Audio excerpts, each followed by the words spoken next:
அடுத்ததாக நம்முடைய இந்த நிறுவனத்தின் சாஃப்ட்வேர் லாங்குவேஜின் துணை நிறுவனர் திரு விக்ரம் சார் அவர்களை உங்களிடம் வார்த்தை பேச அன்போடு அழைக்கிறேன்.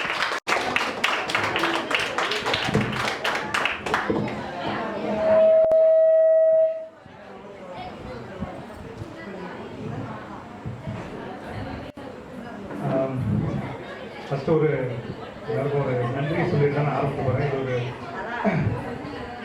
தேங்க்ஸ் கிவிங் ஸ்பீச் மாதிரி தான். ரொம்பலாம் முக போட மாட்டேன், பயப்படாதீங்க. சரி, ஃபஸ்ட்டு நம்மளெல்லாம் உருவாக்கின கடவுளுக்கு ஒரு நன்றி, என்னை பெற்றோர்களுக்கு முதற்கண் நன்றி.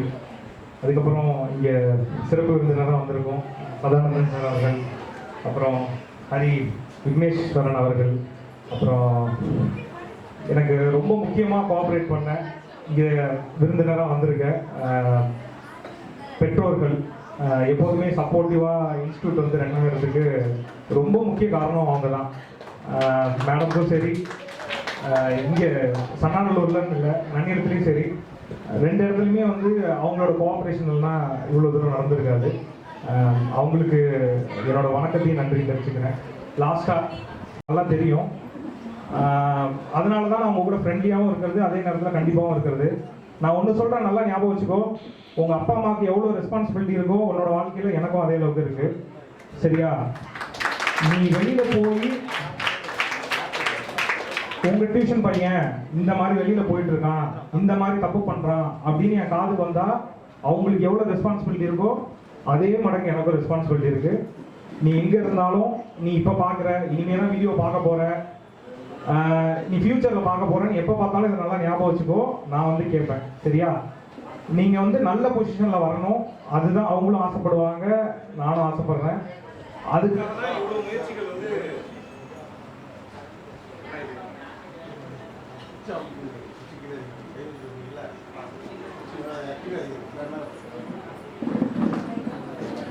கெட்ட பேர் வாங்கிறாதீங்க, எங்களுக்கும் கெட்ட பேர் வாங்கி கொடுத்துறாதீங்க, சரியா?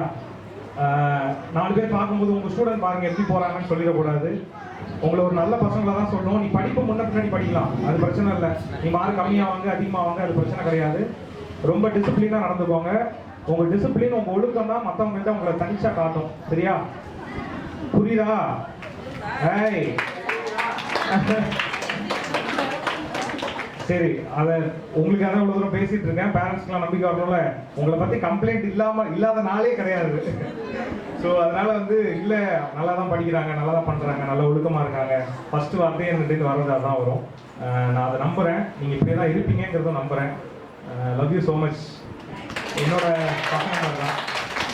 அப்புறம் ஓகேப்பா, அப்புறம் நம்ம வந்து சரி ஓகே என்ன பண்ணுறோம், என்ன பண்ணலாம், நான் முடிஞ்ச அளவுக்கு வந்து ஏதாவது புதுசாக கொண்டு வரணும்னு தான் எதிர்பார்ப்பேன். நிறைய இனிஷியேட்டிவ் வந்து மைண்டில் ஓடிட்டே இருக்கும், எனி டைம் இதே தான் திங்க் பண்ணிட்டு இருப்பேன், அடுத்து என்ன பண்ணலான்ட்டு. ஒரு டேட்டாவாக பார்க்கும்போது ஒரு 4 வருஷத்தில், ஒரு 3-4 வருஷத்தில் என்ன பண்ணியிருக்கோன்னு என்னால் சொல்ல முடியும். ஏன்னா கேட்பாங்க ஏன்னா ஒவ்வொருத்தரும் என்ன பண்ணுறாங்கன்னு கொண்டு ஞாபகம் வச்சுப்பேன். இன்னைக்கு வரும்போது இங்கே வந்தாலும் சரி, அங்கே போனாலும் சரி, என்ன பண்ணிட்டு இருக்காங்க, படித்தாங்களா இல்லையான்னு கிராஸ் செக் பண்ணிகிட்டே இருப்பேன். அது அவங்களுக்கு வந்து ஒரு கட்டத்தில் ஒரு பிடிக்கும். சார் வந்து நம்மளை செக் பண்ணுறாரு, கரெக்டாக தான் செக் பண்ணுறாரு அப்படிங்கிற மாதிரி. அது ஒரு அக்கௌண்டபிலிட்டியாகவும் வச்சுப்பாங்க. அது மாதிரி நிறைய பண்ணியிருக்காங்க, அச்சீவ்மெண்ட்டும் நிறைய பண்ணியிருக்காங்க. அது இந்த ஊரில் இன்னும் நிறைய பண்ணணும்னு தான் நான் நினைக்கிறேன். ஃபஸ்ட்டு வந்து பார்க்கும்போது இப்போது 2021 ஆரம்பித்து இப்போ வரைக்கும் நான் நம்பர்ஸ் வித் டேட்டாவோட சொல்கிறேன். இது எதுவுமே இது கிடையாது. லாங்குவேஜ் 2 லாங்குவேஜ் நம்ம இன்ஸ்டியூட்டில் சொல்லிக் கொடுத்தோம். ஒன்று வந்து ஹிந்தி, இன்னொன்று வந்து இங்கிலீஷ் சொல்லிக் கொடுத்தோம். ஹிந்தியில் மட்டும் கிட்டத்தட்ட 39 பேர்கிட்ட படிச்சிருக்காங்க அந்த 4 வருஷத்தில். அதில் பியூட்டி என்ன அப்படின்னு சொல்கிறேன். ஒரு 5 பேர் வந்து விஷாரத் பூர்வத் எக்ஸாம் வரைக்கும் முடிச்சிருக்காங்க. அது என்ன சார் விஷாரத் பூர்வத் எக்ஸாம் அப்படின்னா ஒன்றும் இல்லை, நீங்கள் சொல்லுவாங்க இந்த மாதிரி ஹிந்தியில் டிகிரி வாங்குறதுன்னு சொல்லுவாங்க. மொத்தமாக வாங்கினாலே 8 எக்ஸாம் எழுதணும், அதில் 6 எக்ஸாம் கிட்ட கம்ப்ளீட் பண்ணிட்டாங்க. கிட்டத்தட்ட அவங்க வந்து லோவர் லெவலில் 4 பேர் டீச் பண்ணுற அளவுக்கு ஒரு 5 பேர் வந்து ரெடியாக இருக்காங்கன்னா பார்த்துக்கோங்க. இத்தனையும் அவங்களாம் 7th 8th தான் படிக்கிறாங்க, ஒன்றும் பெருசாலாம் படிக்கல. இது வந்து ஆப்வியஸாக வந்து நிறைய இஷ்யூ போயிட்டு இருக்குப்பா, லாங்குவேஜ் இஷ்யூலாம் போயிட்டு இருக்கு. இங்கே வந்து லாங்குவேஜ் ஒன்று வந்து இட் நீடட், ஒருத்தங்களுக்கு தேவை அப்படின்னா தான் நம்ம படிக்க வைக்கிறோம், தவிர யாரும் கம்பல்ஷன்லாம் நீ வந்து படிச்சே ஆகணும் அப்படின்லாம் இல்லை.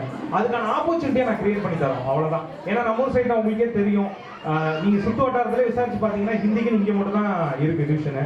அப்புறம் ஸ்போக்கன் இங்கிலீஷும் பாத்தீங்க அப்படின்னா கடந்த 2-3 வருஷமா அவ்வளோ பேரை ப்ரொடியூஸ் பண்ணியிருக்கோம். எவ்ரி வீக் கான்வர்சேஷன் இருக்கும். நம்ம பசங்கள்ட்ட கேட்டிங்கன்னா தெரியும், ஒவ்வொரு வீக்கும் ஒவ்வொரு கான்வர்சேஷன் வந்து வச்சுட்டே இருப்போம். ஏதோ ஒன்று பண்ணி டெவலப் பண்ணணும் அப்படிங்கிறதுக்காக. அப்புறம் வேற என்ன பண்றா அப்படின்னு பார்க்கும்போது லாஸ்ட் இயர் தான் வந்து நன்னியலத்தில் ஸ்டார்ட் பண்ணோம். அப்போ வந்து 12th வந்து கிளாஸ் எடுக்க ஆரம்பித்தோம். 12th ஆக்சுவலாக 2 சப்ஜெக்ட்டுக்கு தான் எங்கள்கிட்ட ஸ்டாஃப் இனிஷியலாக இருந்தாங்க. மேக்ஸுக்கும் பயாலஜிக்கு மட்டும் தான் போன வருஷம் இருந்தாங்க. ஸோ மேக்ஸ் சப்ஜெக்ட் மட்டும் தான் எங்களால் கான்சன்ட்ரேட் பண்ண முடிஞ்சது, எல்லா சப்ஜெக்ட்டும் கான்சன்ட்ரேட் பண்ண முடியல. பட் இந்த வருஷம் வந்து எங்கள் பிள்ளைங்களுக்கு மேக்ஸ் மட்டும் இல்லை, சயின்ஸு எல்லா சப்ஜெக்ட்டுக்காகவுமே நாங்கள் வந்து ஸ்டாஃப் ரெடி பண்ணியிருக்கோம். ரொம்ப ரொம்ப எக்ஸலண்ட்டான ஸ்டாஃப் 2 பேருமே. அவங்க 2 பேரும் வந்து டெடிகேஷனும் நீங்கள் ஒன்றும் இல்லை, நான்லாம் சொல்லணும்னு அவசியம் கிடையாது. நீங்கள் குரூப்பில் பார்த்தீங்கன்னாலே தெரியும். சாட்டர்டே சண்டேல குரூப்பில் பார்த்தீங்கன்னா 3 to 7ன்னு போட்டிருப்பாங்க. என்னடா நீங்கள் 2 பேருமே வந்து டீச்சர்ஸ், 2 பேருமே வந்து உமன், 2 பேருமே வீட்டில் வேலை இருக்கும் பாருங்கள். அவங்க அதெல்லாம் விட்டுட்டு அதை தாண்டி பசங்களுக்கு வந்து சொல்லணும் அப்படின்னு வந்து ரொம்ப இதாக இருக்காங்க. இத்தனைக்கும் அவங்களுக்கும் வந்து உண்மையை சொல்லணும்லப்பா, அல்டிமேட்டாக நம்ம எல்லாம் எதுக்கு கஷ்டப்படுறோம், எல்லாம் துட்டுக்கு தானே கஷ்டப்படுறோம், கரெக்டு தானே. ஆனால் வந்து ரொம்ப மினிமமான கான்ட்ரிபியூஷன் தான் நம்ம பசங்கள்டேருந்து நம்மளுக்கும் வருது, அவங்களுக்கும் போகுது. ஆனால் அதெல்லாம் ஒரு நாள் காட்டிக்கிட்டே கிடையாது. பசங்க படிக்கணும் சார், மார்க் வாங்கினா போதும் சார், அது எனக்கும் நல்ல பேர் இருக்கு, எனக்கும் அதில் அடங்கி இருக்குன்னு அவ்வளோ அவங்க அதில் சாட்டிஸ்ஃபை ஆவாங்க. அது எப்படி அது நான் அதை ரியலைஸ் பண்ணேன். ஒரு டீச்சர்னால தான் அது முடியும், வேற யாரும் வந்து இது பண்ண முடியும். அவங்க கேர் எடுத்துப்பாங்க, பேரண்ட்ஸுக்கு ஈக்குவலாக கேர் எடுத்துப்பாங்க. ஒவ்வொருத்தரும் சொல்லும் போது, கண்டிக்கும் போது, நான்லேருந்து அவங்கலேருந்து மேடம்லேருந்து எல்லாரும் கண்டிக்கும் போது பேரண்ட்ஸுக்கு ஈக்குவலாக இவனுக்கு ரெஸ்பான்சிபிலிட்டி எனக்கும் இருக்கு, நாளைக்கு இவெல்லாம் தப்பு பண்ணா மார்க் வந்துன்னா எனக்கு ரெஸ்பான்சிபிலிட்டி இருக்குன்னு அவங்க எடுத்துக்கிறது தான் பெரிய விஷயம். அது நிறைய இடத்துல இருக்கிறது இல்லை அப்படிங்கிறது தான் உண்மை. அதை தான்ப்பா நாங்கள் வந்து ரொம்ப ட்ரை பண்ணிகிட்டே இருக்கோம். அதை வந்து கண்டினியூஸாக கொடுத்துட்டே இருக்கணும் அப்படிங்கிறத நாங்கள் வந்து ட்ரை பண்ணிகிட்டே இருக்கோம். அப்புறம் லாஸ்ட் இயர் வந்து நம்மள்கிட்ட வந்து மொத்தமாகவே பார்த்தீங்கன்னா ஒரு 10 to 15 மெம்பர்ஸ் தான் 10th ஜாயின் பண்ணாங்க, நன்னிலம் சரணாலயத்தை சேர்த்து. அதில் 2 பசங்க வந்து டாப்பராக நல்ல மார்க் வந்து ஸ்கோர் பண்ணியிருந்தாங்க, 450 எப்போ வந்து ஸ்கோர் பண்ணியிருந்தாங்க. அது வந்து அதை அடுத்த லெவலுக்கு கொண்டு போகணும். ஆப்வியஸாக 480, 90 எடுக்கணும்னு ஆசை தான். பட் அவங்களோட ஹார்ட் ஒர்க் வந்து பயங்கரமாக இருந்ததுங்க. அவங்க வந்து ரொம்ப ஆவரேஜ் லெவல்லேருந்து இந்த மார்க் வந்து ஸ்கோர் பண்ணியிருக்காங்கன்னா சாதாரண விஷயம் கிடையாது. ரெகுலராக சாட்டர்டே சண்டேன்னு பார்க்காம வந்து டெஸ்ட் எழுதுவாங்க, சாட்டர்டே சண்டேன்னு பார்க்காம உட்காந்து வந்து படிப்பாங்க. அவங்க வீடு மாதிரியே இருக்கும், அந்த அளவுக்கு அவங்க வந்து டைம் வந்து எடுத்துக்கிட்டாங்க. ஸோ அது ஒரு பெரிய அச்சீவ்மெண்ட்டாக லாஸ்ட் 1 இயரில் நான் வந்து பாப்பா நம்ம ஏரியாவிலேருந்து முதல்ல போய் ரேட்டிங் டோர்னமெண்ட் விளையாண்டது கவியரசன்னு ஒரு பையன். தஞ்சாவூர் போய் விளையாண்டுட்டு வந்தாப்புல. ரேட்டிங் டோர்னமெண்ட்னா ஒன்றும் இல்லைப்பா, இந்த இன்டர்நேஷனல் ரேட்டிங் வந்து வரும். நீங்கள் நார்மலாக ஸ்டேட் டோர்னமெண்ட்லாம் போகலாம், ஆனால் நீங்கள் ரேட்டிங் டோர்னமெண்ட் போனால் தான் உங்கள் லிஸ்ட்டில் வரும். இப்போ இந்தியாவில் உள்ள டாப் பிளேயர்ஸ்லேருந்து உங்கள் பிளேயரோட லிஸ்ட் வரைக்கும் வரும். நீங்கள் ஒரு மேட்சாவது ரேட்டிங் பிளேயரை ஜெயிக்கணும். நம்ம ஏரியாவிலேருந்து சப்போர்ட் பண்ணுறது ரொம்ப கம்மி, அதெல்லாம் உங்களுக்கே தெரியும். ஆனால் முறையாக அந்த பையன் வந்து போயிட்டு ப்ரைஸ் அடிச்சுட்டு வந்தாப்புல, 2000 ப்ரைஸ், கேஷ் ப்ரைஸ் வந்து அடிச்சுட்டு வந்தாப்புல. ஒரே ஒரு கஷ்டம் தான் என்னன்னா, இன்கேஸ் நான் ஒரு ட்ரஸ்ட் மாதிரியோ இல்லை எனக்கு நிறைய ஃபண்டிங் வந்துருது அப்படின்னா பேரண்ட்ஸே நான் ஒன்றும் பண்ண மாட்டேன். நான் அழைச்சிட்டு போவாங்க, நீங்கள் பெர்மிஷன் மட்டும் கொடுங்க, நான் அவனை போயிட்டு எங்கெங்கெல்லாம் விளையாட வைக்க முடியுமோ விளையாட வச்சுருக்காங்க. நம்மள்டே ரொம்ப டேலண்டான பசங்களாம் இருந்தாங்க. செஸ் விளையாடுற பசங்களே 2-3 பேர் ஃபஸ்ட்டு தடவை திருவாரூர் ஸ்டேட் காம்படிஷன் போகிறோம், 4வது ப்ரைஸ் நான் சொல்லலை. கண்டிப்பாக ஃபியூச்சரில் இதுக்கான இனிஷியேட்டிவ் நானே எடுத்து நம்ம பசங்க வந்து எல்லா காம்படிஷனுக்கும் இந்த மாதிரி ரேட்டிங் டோர்னமெண்ட் ஒரு பையன் போன மாதிரி நம்ம ஒரு 10 பேரை இங்கேருந்து அனுப்பணும் செஸ் டோர்னமெண்ட்டுக்கு. நம்ம ஊர்லேருந்து ஒரு குகேஷ் மாதிரியோ இல்லை வந்து விஸ்வநாதன் அந்த மாதிரி ரெடி ஆனால் நல்லா இருக்குதானே. ஸோ அந்த மாதிரிலாம் பார்க்கலாம்ல. ஏன் அப்படிலாம் முடியாதானே. நீங்கள் நம்ம டெல்டா பகுதினாலே ஒதுக்கி வச்சுருக்காங்க. இவங்க பாதின்னு போவாங்கப்பா, படிப்பாங்க, பாதின்னு போவாங்க, இல்லை ஊருக்குள்ளே கடையை வச்சுட்டு விவசாயம் பார்த்துட்டு ஓட்டிடுவாங்க அப்படின்னு. நம்ம வாழ்க்கை நிகழ்வு திருவாரூர் டிஸ்ட்ரிக்டே வந்து பேசும்போது வளர்ச்சி அடையாத மாவட்டம் பாது அப்படிங்கிற மாதிரி ஒரு மனநிலை வந்து இருக்கு. அதெல்லாம் நம்ம மாற்றணும் அப்படின்னா நம்ம படிப்பில் மட்டும் தான் மாற்ற முடியும். படிப்பு, ஸ்போர்ட்ஸ் இந்த மாதிரி விஷயங்கள் தான் மாற்ற முடியும். ஸோ அதுக்கான எவ்வளோ முயற்சிகள் என்னால் எடுக்க முடியுமோ, இந்த ஸ்பாட் ஸ்கூலால் எடுக்க முடியுமோ அதெல்லாம் அடுத்தடுத்து நான் பண்ண தான் போகிறேன். நான் எதுக்காகவும் நிறுத்த போகிறதில்ல, கண்டிப்பாக பண்ணுவேன். அதுக்கான உங்கள் ஆதரவுலாம் கண்டிப்பாக எனக்கும் தேவைப்படும்.